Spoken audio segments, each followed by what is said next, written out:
Mary Fairchild, a full-time Christian minister, writer, and editor of 2 Christian anthologies, answers the questions of who is Asherah in the Bible.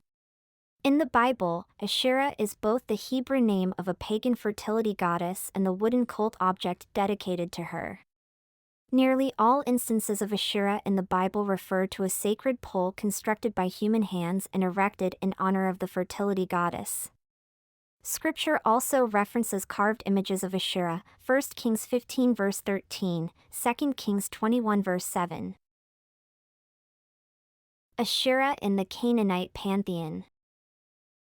The goddess Asherah was the Canaanite deity of fertility.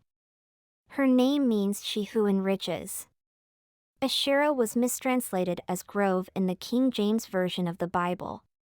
In Ugaritic literature, she was called Lady Asherah of the Sea.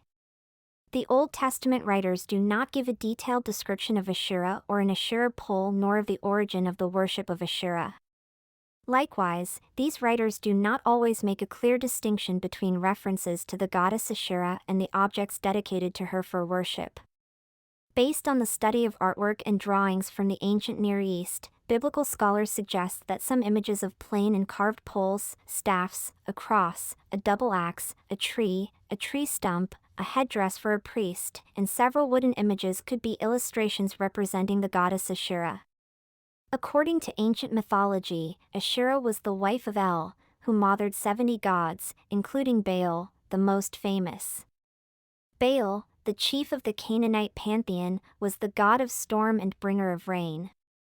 He was recognized as the sustainer of the fertility of crops, animals, and people.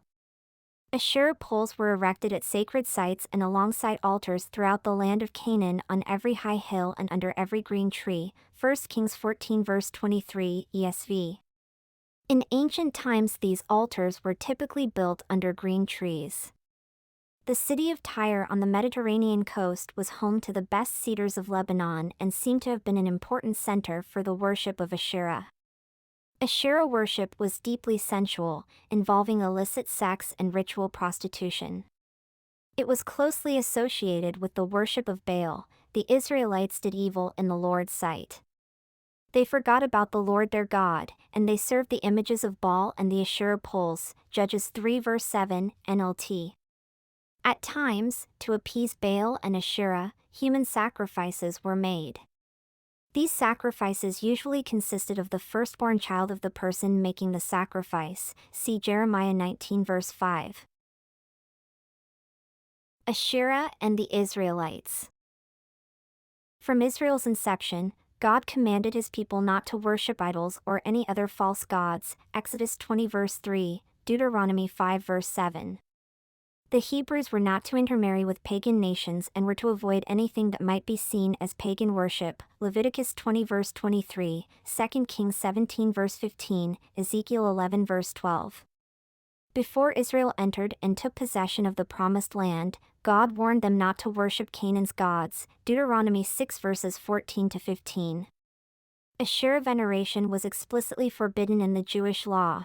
You must never set up a wooden Asherah pole beside the altar you build for the Lord your God, Deuteronomy 16 verse 21. Judges 6 verse 26 describes the destruction of an Asherah pole by using it to fuel the fire of a sacrificial offering to the Lord. Then build an altar to the Lord your God here on this hilltop sanctuary, laying the stones carefully. Sacrifice the bull as a burnt offering on the altar, using as fuel the wood of the Asherah pole you cut down. When Asa reigned in Judah, he banished the male and female shrine prostitutes from the land and got rid of all the idols his ancestors had made.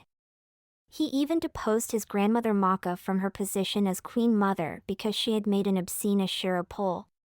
He cut down her obscene pole and burned it in the Kidron Valley, 1 Kings 15 verses 12 to 13, see also 2 Chronicles 15 verse 16.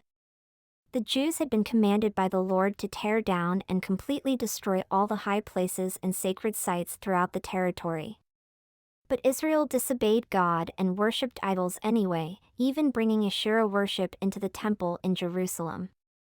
Ahab introduced his wife Jezebel's pagan gods into Jewish worship by importing 450 prophets of Baal and 400 prophets of Asherah, 1 Kings 18 verses 1 to 46. A famous Asherah pole stood in Samaria in the days of King Jehoahaz, 2 Kings 13 verse 6. Manasseh, king of Judah, followed the despicable practices of the pagan nations. He rebuilt the high places and set up altars for Baal and an Asherah pole. He sacrificed his own son in the fire, practiced sorcery and divination, and even made a carved image of Asherah and set it up in the temple, 2 Kings 21 verse 7. During the reign of Josiah, the priest Hilkiah purged the images of Asherah from the temple, 2 Kings 23 verse 6. One of the primary reasons Israel fell to the Assyrians was because of God's anger over their worship of Asherah and Baal, 2 Kings 17 verses 5 to 23.